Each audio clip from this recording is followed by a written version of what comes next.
Hey everyone, welcome back to another video. So today we're gonna learn XSS. So basically, this is a walkthrough of the introduction to cross-site scripting on TryHackMe.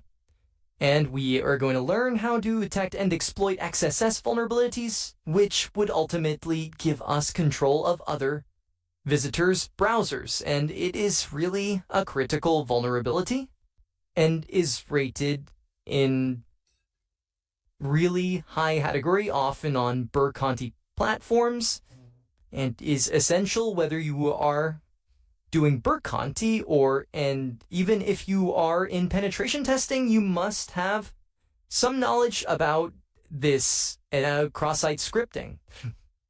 What is exactly XSS sold? In order to understand this cross-site scripting, it is essential to know a basis of JavaScript. And if you aren't familiar with JavaScript, then you might feel this a bit of overcomplicated. And it is also due to because XSS is basically based on JavaScript. So what is exercise? Or a cross-site scripting is known as XSS.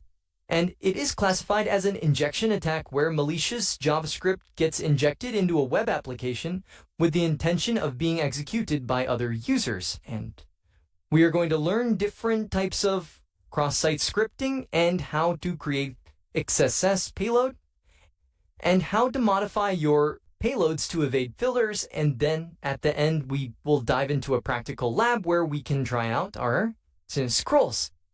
So cross-site scripting vulnerabilities are extremely common. Below are few reports of exercise found in massive applications. You can pad very well for finding and reporting these vulnerabilities. So there was an XSS that was in Shopify.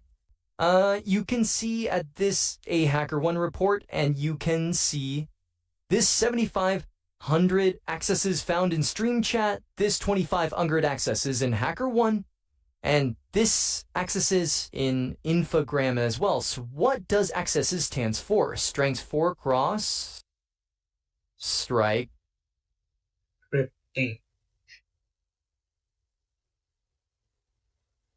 And yeah, with that, task 1 is completed. Now task 2.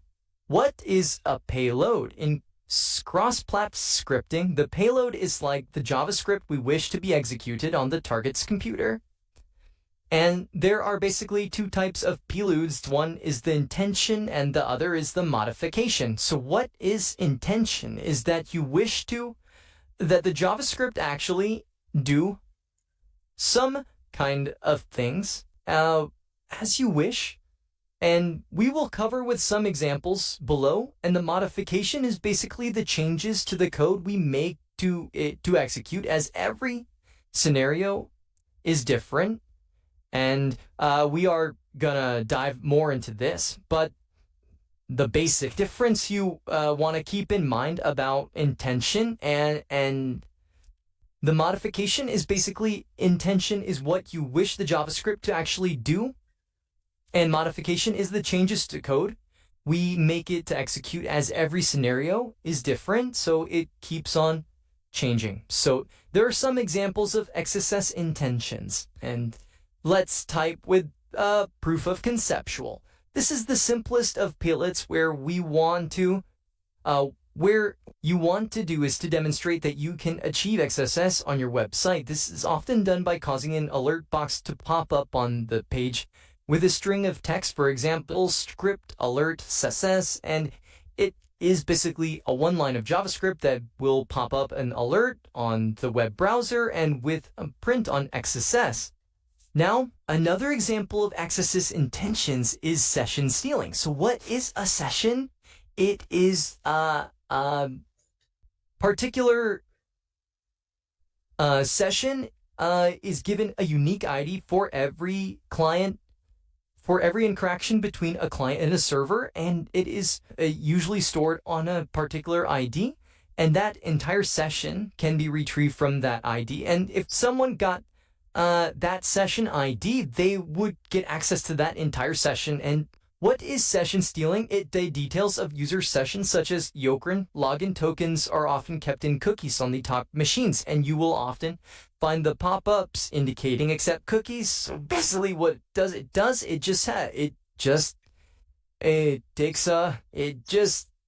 a cookie on the database, and that do have particular your entire session or something about your data.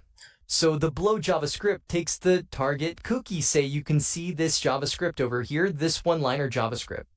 What is it doing? It basically is, this is a one-liner JavaScript, and I guess the echo will tell more about it. The highlighted text is a JavaScript payload used in XSS attack. It constructs a URL to a malicious user, a hacker or tracking/steal, and sends the user's cookie, and as a result, sends the session cookie, and which contains sensitive information to that server. And here, so here you can see script. Basically, a script tag is for the creation of the outstrip, and fetch is the function which is fetching up the document.cookie, a particular user on hacker.TryHackMe, and base64 encodes the cookie to ensure successful transmission and then post it, and the cookie is basically encoded to ensure that the transmission is being accurate. Once the hacker has these cookies, they can take over the target session and be logged in as user because that particular cookie was generated for TED particular user, and it is really sensitive here. And you can just identify this critical vulnerability as anyone can take over any user session.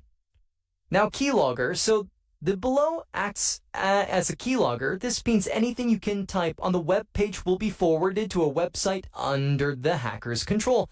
This would be very damaging if the website payload was installed on accepted users' login or credit card details. So basically, you can see here this one line of JavaScript. What is it doing? It basically fetches it is basically a keylogger. What is basically a keylogger? A keylogger logs all the keystrokes, and here in this example, it basically is logging every keystroke on that particular web page, and these keystrokes are being sent to a website which is under the hacker's control. And even if you enter your login credentials and your credit card details for a payment gateway from that particular website, then is being transmitted to hacker, and they would ultimately get over your account and get over your credit card. And this is very critical as well.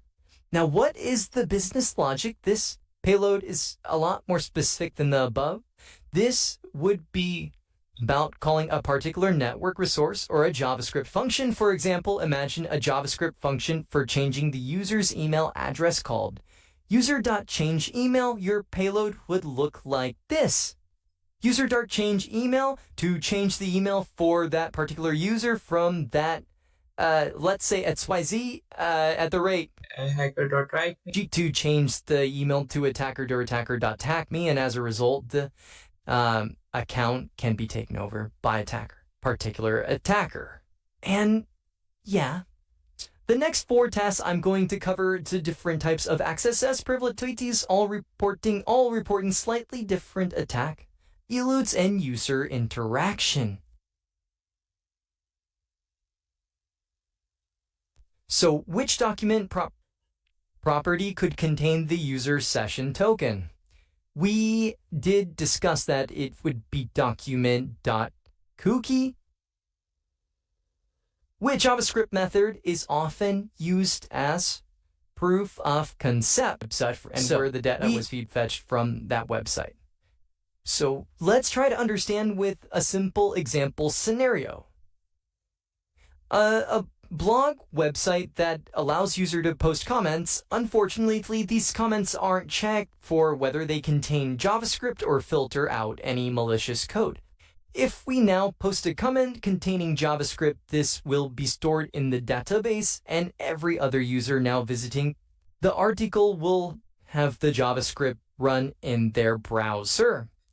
So what we want to say here of this, if we were able to find stored access this, we could be able to just, let's say we were able to find in a blog post and there were comments, so the comments weren't checked for the input, then we can enter the malicious JavaScript code, and if we now put that malicious JavaScript accesses payload and post it as a comment, then every user that reads the blog will have that JavaScript being executed, and as a result, we might be able to get entire sessions or even the login, user login, or even session tokens, cookie values, or even planting up a keylogger. So what here is we can clearly see that the attacker is in the blue booty. So the attacker inserts a malicious payload into the website's database. And for every visit to that website, the malicious script is activated, and as a result, the data that attacker script gathered is sent to them. This could steal the victim's cookie, which would allow the attacker to take over the victim's account. And this is basically more sensitive as a result than Reflected, because every time every user gets widgets that page, then it is quite possible that the JavaScript will be executed. Probably, depending upon the behavior being used, it could either steal the cookie or even the sessions of the entire users. And the malicious JavaScript redirects users to another site and steal the user session, cookie, or even perform other website actions while acting as the visiting user. So now, how should we test for us to crossfire scripting vulnerability? So you will need to test every possible point of entry where the data is stored and then shown back in the areas that other users have access to. A small example of these could be comments on a blog, user profile information, website listings. So sometimes developers generally think limiting input use on the client side is good enough. Protections should change values to something the web application wouldn't be expecting is a good source of discovering stored cross-route scripting. For example, an HTML that is inspecting an integer from a drop-down menu, but instead you manually send the request rather than using the form, allowing you to cry malicious payloads. And that is actually a great example when you are understanding cross-burst scripting. And once you have found some data which is being stored on the web application, you will then need to confirm that you successfully run your JavaScript payload. Your payload will be dependent on where in the application your code is reflected. And yeah, it is more critical vulnerability, and we just basically listed down where should we use test for that and what is exactly distorted cross-stripping. And it is really a great deal for their daggers, because even the single basic cross-stripping could lead to massive damage. So how are cross-stripping payloads usually stored on a app site? So they are usually stored on a database.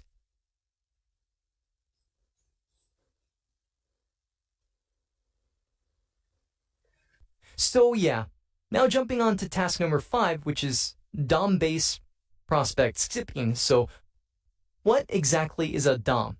So you might not be familiar if you haven't learned JavaScript before. So DOM basically stands for Document Object Model and is a programming interface for HTML and XML documents. It represents the page so that the programs can change the document structure, style, and content. Web page is basically a document, and this document can either displayed in the browser window or the XGEM source.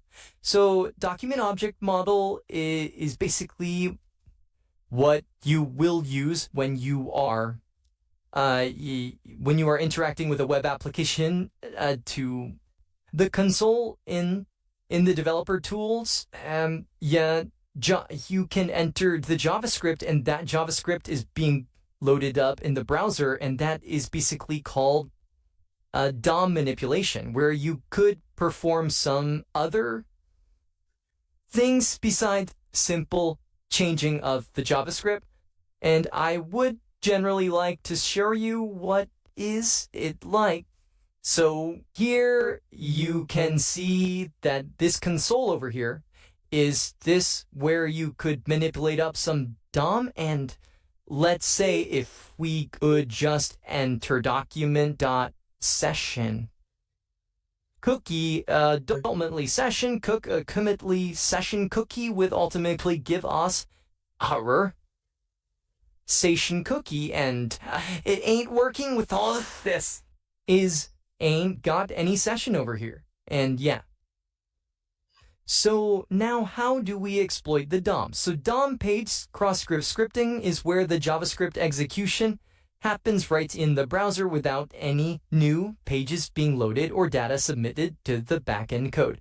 So execution occurs when the website JavaScript acts on input or user interaction.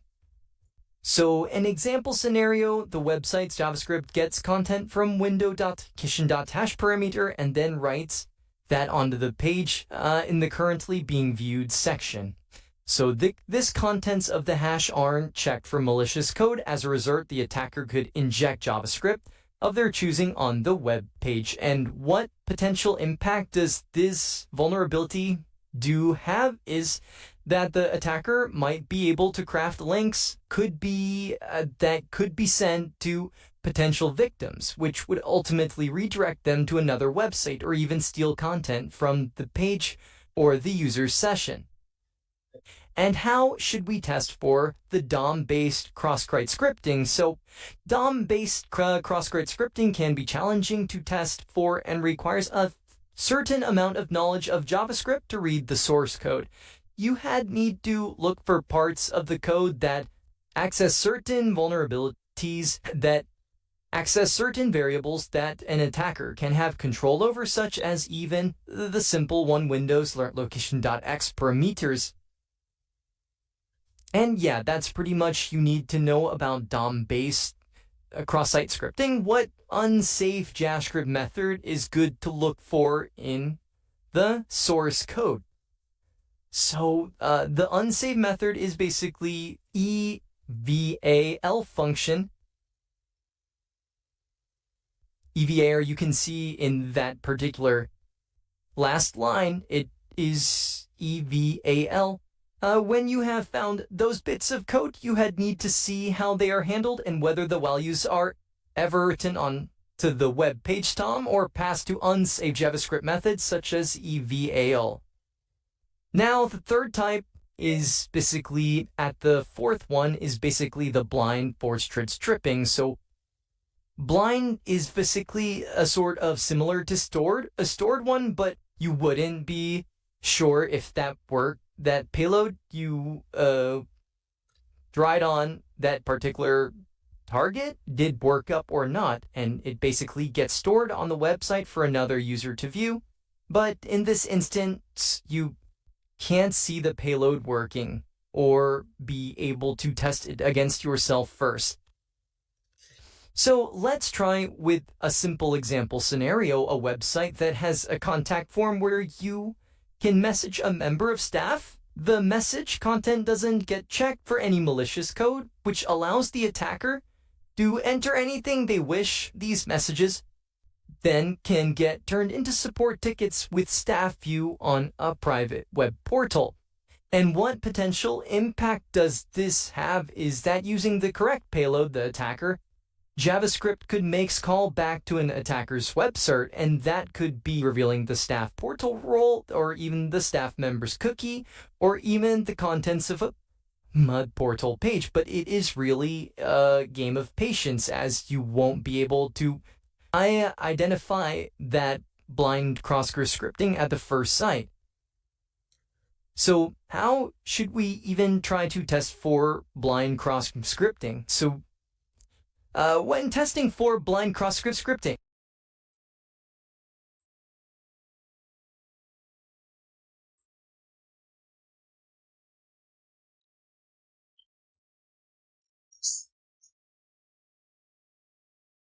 blind cross-scripting payloads. A popular tool is a cross-site scripting XSS PyHunter Express. Although it's possible to make your own tool in JavaScript, this tool will automatically capture cookies, URIs, page contents, and more. This tool can be used to test for blind XSS, that food be XSS at Hunter Express. What type of cross-site scripting is very similar to blind cross-site scripting? It's stored.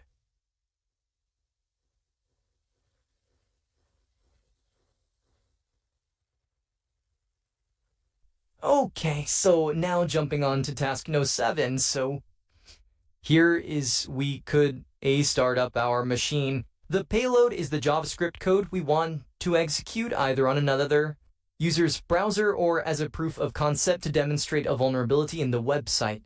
Your payload could have many intentions, from just bringing up a JavaScript alert box to prove we can execute JavaScript on the target website to extracting information from the web page or user session.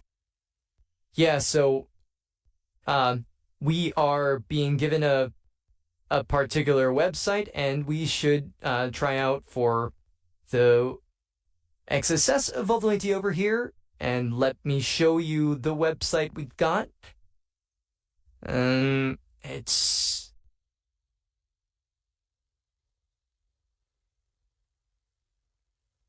okay, so we have been given an input field where we have been asked to enter our name.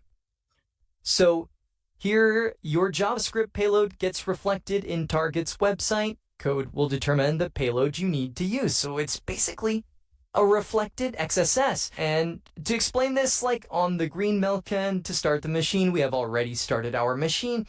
The aim for each level will be to execute JavaScript alert box with the string TryHackMe, for example. And here we are going to the basic proof of concept if whether the cross-scripting generally do exist. We are going to try for a pop-up box indicating alert box of showing try me. And let's try with the level 1s you have presented with a form asking you to enter your name, and once you have entered your name, it will be presented on a line. For example, enter your name. Hello, Adam. So if you view the pay source, you will see your name reflected in the code. And hello, Adam. So that's basically the example. And instead of entering our name, we enter this simple payload script alert box and indicating TryHackMe. And then, so we were able to get the successful over here. And now when you click, you will see the alert pop up. And then once you will get the information message. Yeah. Pretty basic one. Let's try for level 2. XSS payload successful, go to level 2. So, like the previous level, you have been asked again to enter your name. At this time, we click enter. Your name is being reflected in an input tag instead. So viewing the page source, you can see your name reflected inside the value attribute of the input tag. Here you can clearly see the input value as you was to add it here. For the example, it wouldn't work if you were to try the previous script payload because you can't run it from the inside the include tag. So instead, if we want to escape up what here might be the input value, we will add this payload over here, which closes up the quotations, and as a result, after the quotations, it executes up our payload. And the important thing over here is that the closing quotations and the getter then sign, which closes the value parameter and then closes the input tag as well, and as a result, then and runs our JavaScript. So let's run this as well.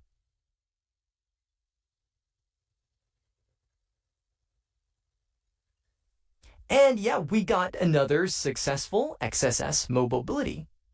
Now, let's jump on to level Nover freeze. So you are presented with another form asking for your name, and same previous level, your name gets reflected inside an HTML tag, this time the text area tag.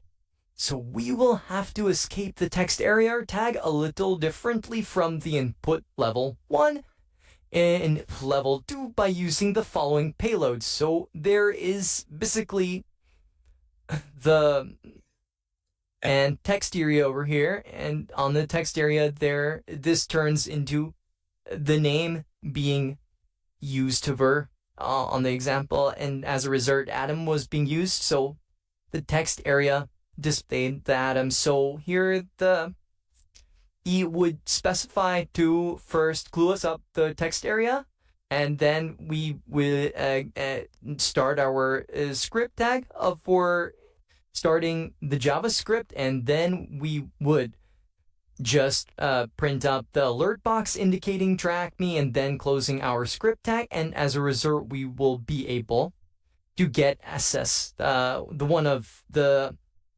confirming the cross-scripting payloads. And yeah, it basically closes up here. You can clearly see over here, and this was hello texturia Atom, and then closed up that a tag over there. But when we inserted this payload, this one payload, it basically closed up the text area and then started executing script, which has our malicious script and the level under form. So entering your name into the form, you will see it reflected on the page. This looks similar to level 1, but upon inspecting the page source, you will see your name gets reflected in some JavaScript code. So here you can clearly see document.getAmentSpikeLastName name 0.html is equal to 2 atoms. So you will have to escape the existing JavaScript command error over here. So first you can do this. A single a single quotation basically will just closes up the will escape up from the JavaScript command, and this JavaScript command will then be changed into, and after the single quotation, then the other thing that is also common and that it's essential is the semicolon, and then it signifies the end of the current command, and then the / at the end makes anything after it as a comment rather than an executable code. And as a result, this payload would change into this. And we can clearly see we were able to get alert.try.me as the result of this payload. It would pretty much depend upon the source code that is being used for that particular input field. And we can clearly see the essential thing is being reviewing the page source of that particular input field at every level. So XSS payload generally failed at the level 4, I guess. A single quotation, and yeah. Let's now jump on to level 5. So now this looks like the same level 1, and your name also gets reflected in the same place, but if you try the script TryHackMe payload, it won't work. When you view the page source, you will see why. You'll see why because the script gets removed from your payload. That's because there is a filter that strips out any potential dangerous words, and when a word gets removed from a string, there's a helpful trick that you can try. So here you can see the script tag over there is being filtered by that particular website. And when words get removed from a string, there's a helpful trick that you can try. So it can move up the script, but you can just generally try to manipulate that by adding another script after the S alphabet and adding script, then generally closing up the entire script tag, and this would work out for that because it would generally ignore this filtering of script by firstly removing the script, but the essential JavaScript payload would work even in this case. Now, jumping on to level number 6.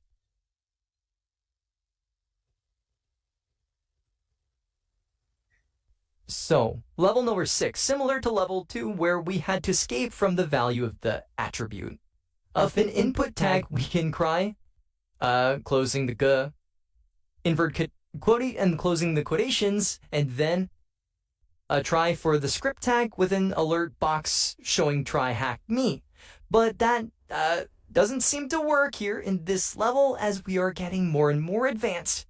So let's inspect the page source to see why that wouldn't work. And the important thing you would realize in all these steps is to view the page source for potential Postgres scripting vulnerabilities.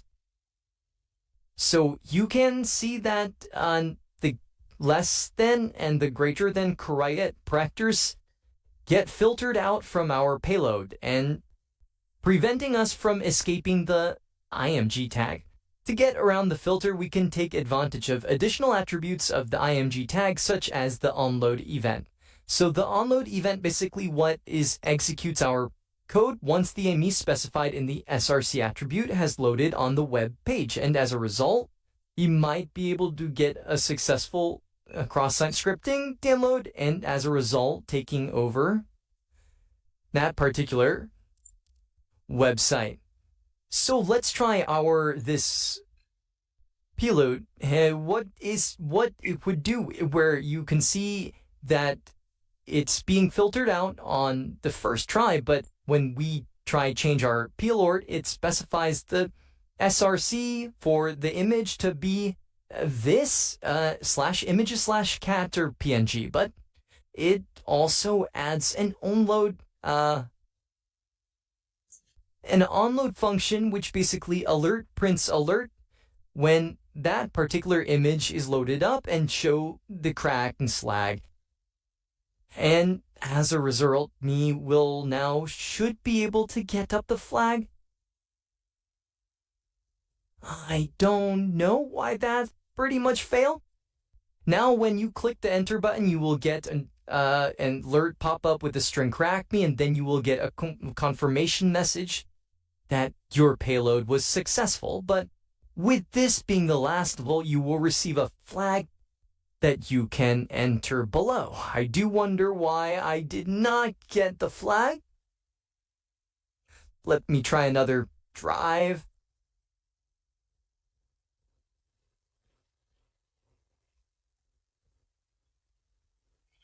Okay, when we do click, and yeah. So why we wasn't able to retrieve? Because we generally specified the onload function, and when the image was basically loaded up, and when we click for that, it basically generally give us the flag. And there is another thing, exercise polyglots. An exercise polyglot is a string of text which can escape attributes, tags, and bypass filter all in once. You could have used the below polyglot all 6 levels you've just completed, and it would have executed the code successfully. So another complicated term, but useful as a beginner. Now, jumping on to task number 8. So for the last task, we will get over the blind cross-script scripting vulnerability. So we have our machine being loaded up. So we don't want to, let's start our machine, and we have to go to, let's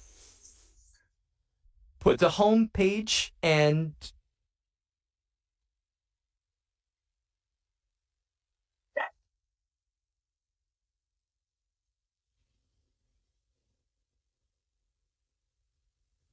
let's load this, I guess.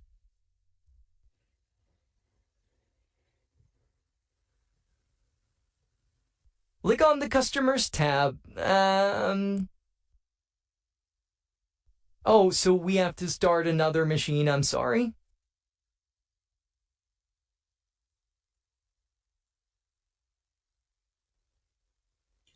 So it looks like we have to exploit and blind cross-site scripting vulnerability. So when we click on the Customers tab on the top navigation bar and click the Sign Up Here link to create an account, once your account gets set up, click the Support Tickets tab, which is the feature we will investigate for weakness.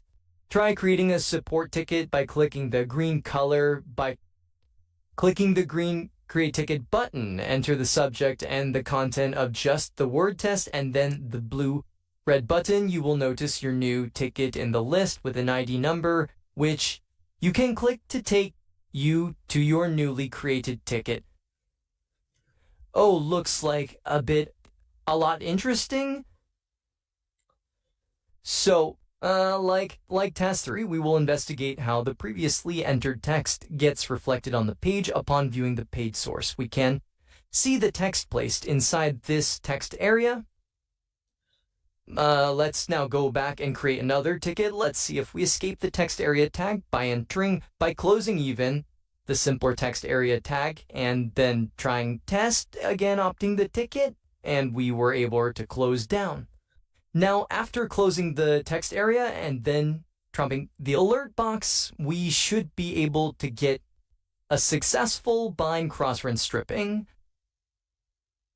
Let's now expand on this payload to see if we can run JavaScript and confirm that the ticket creation feature is vulnerable to cross-scripting. After more of theoretical, let's try practical now.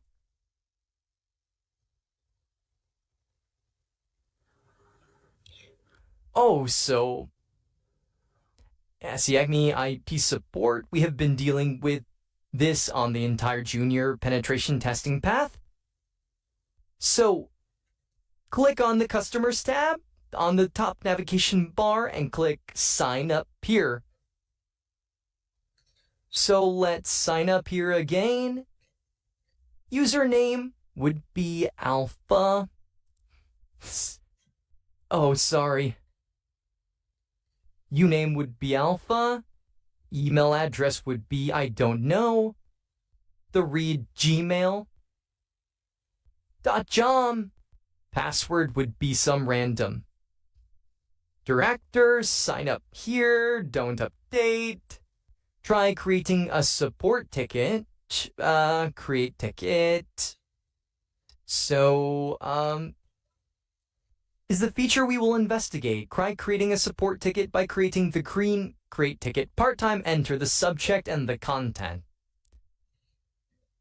We have to just close the text area over here, and we would eventually be able to get cross-grid scripting. If we just input this,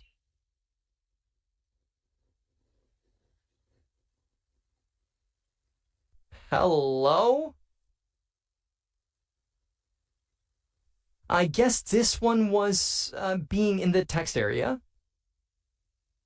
Yeah.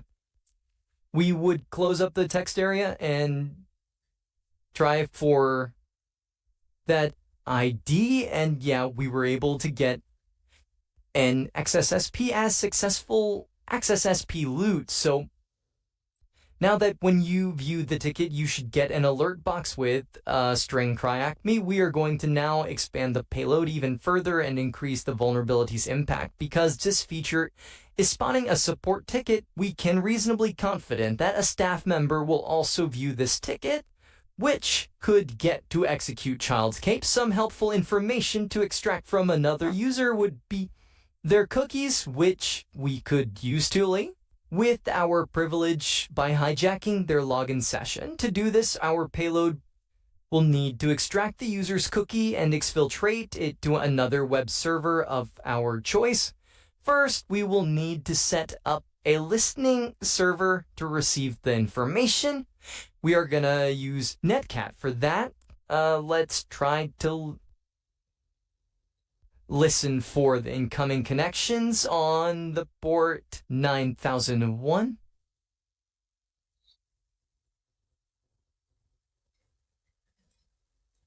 Now that we have set up the information, let's build our payload. So this one, the URL or IP is either the TryHackMe request. That's your URL or your IP address from your TryHackMe and the port number we will specify. And let's test out.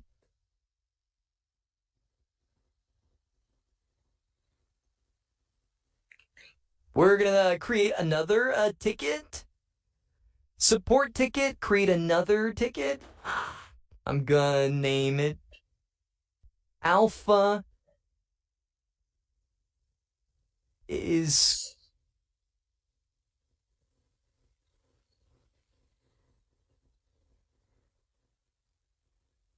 croaked, and we are going to give it a bit of this XSS payload. And then we would specify our machine IP. Ifconfig doesn't work, I guess. If config, no, it doesn't work. So what we will do as replace all this, we will end or then, but and this is our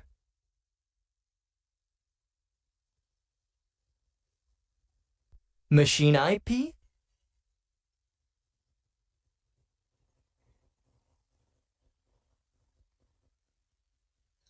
So my IP, the board number would be 9001.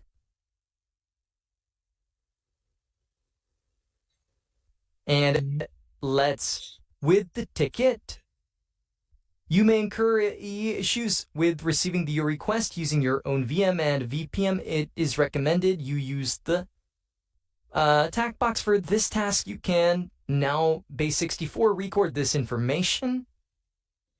So let's try executing alphas quoted out. I'm sorry, I didn't even specify my... That wasn't executed? No way. Sorry, we didn't have a versatile listener, or I guess it was... Well, NC LVNB 9001. It's listening. Let's try to create another ticket. Oh, I guess my payload would be here some, but never mind. So let's try first coat it.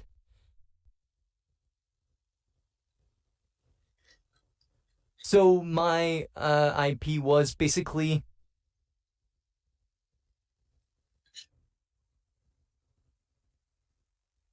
I'm sorry, I'm taking a lot of time.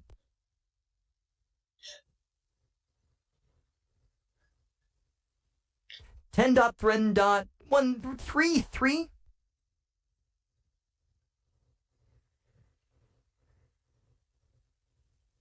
.10.10.133.175. And then specifying the port, which was 9001. Create the ticket. We have a verse listener. And yeah, We were able to get the cookie. Let's go.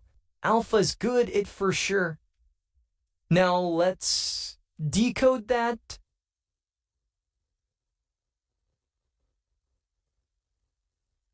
By base 64. Oh. Decode, and we were able to get that session ID. And with that, we should be good to go. What is the value of stuff? Session cookie. What? We should be able... This one should be the stuff cookie. And show why this is returning up the error. But What could be the reason for this?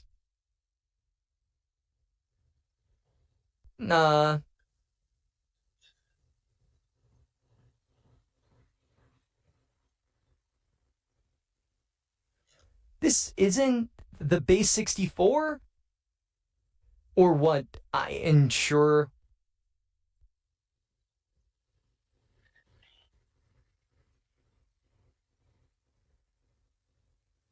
We were able to get the cookie, but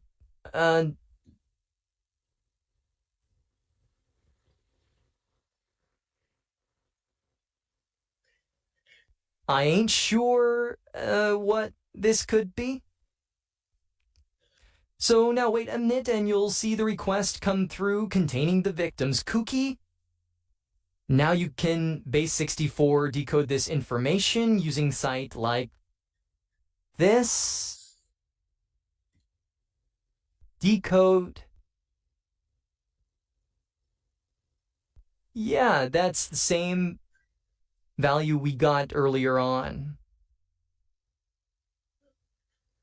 That's quite strange.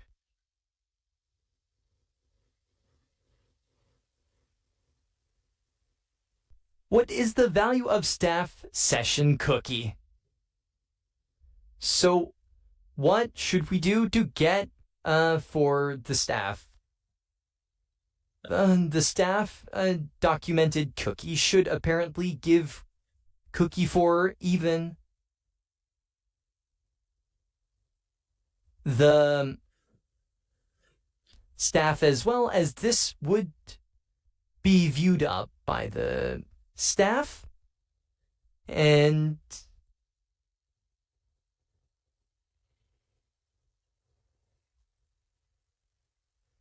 I do doubt it is if I ain't missing anything. Let's try giving it another try. I'm gonna create another ticket. Gonna knit alt content. Tickets content would contain. There's the URL and the port number. So the URL would be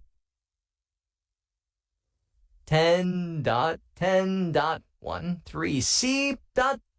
Then 75.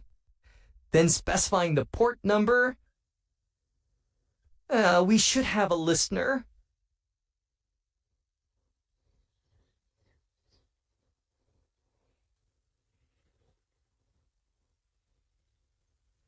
Okay. Same session cookie.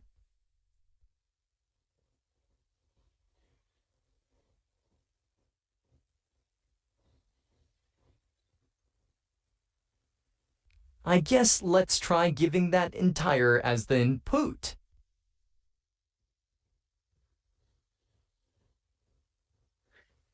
We have to decode this. I decoded that.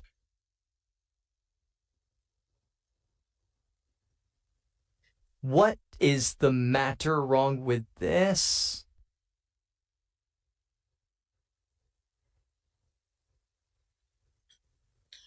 Oh, so this one was apparently staff session? For the second time, it wasn't for the first time.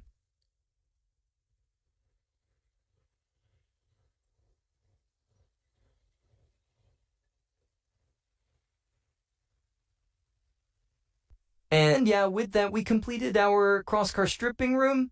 I hope you enjoyed that. Keep learning, keep exploring, and always stay anonymous.